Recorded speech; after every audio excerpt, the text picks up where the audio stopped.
जालन्याच्या भोकरदन तालुक्यातील राजूर गाव राजुरेश्वर गणपतीमुळे गावाची ख्याती महाराष्ट्रभर पसरली आहे।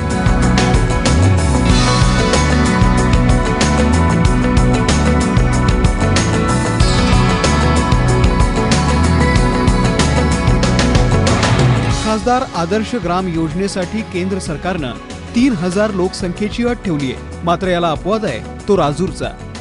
5500ची लोकसंख्या असलेलं हे गाव भाजपचे नेते आणि प्रदेशाध्यक्ष रावसाहेब दानवेंनी दत्तक घेतलंय।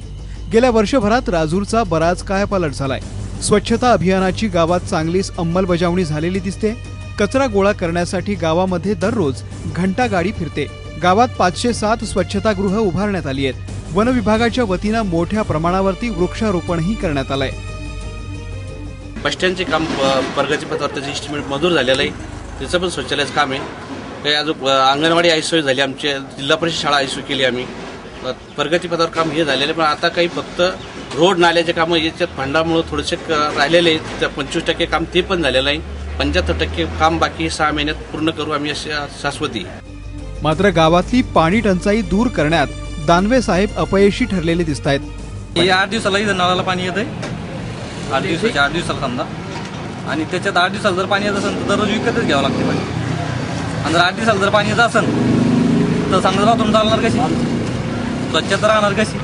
गावकऱ्याची मंडळ समजी राजूरची किंवा की जे आम्हाला खडक करून जे पाणी लागतं हे ताबडतोब त्यांनी हे मानावर घेऊन ताबडतोब काम लवकरात लवकर करावे। गावातल्या पाणी टंचाईसाठी रावसाहेब दानवेंनी गावाच्या भौगोलिक परिस्थितीला जबाबदार ठरवलंय। टेकडीवर वसलेलं हे गाव आहे। आम्ही पिंपळे पळसखेडून बाणेगावून आणि गिरजातून आपले पूर्णातून पाणी आणत होतो, परंतु मागच्या माझ्या खासदारकीच्या काळामध्ये आम्ही चांदाई योको या ठिकाणी एक MI टँक केला।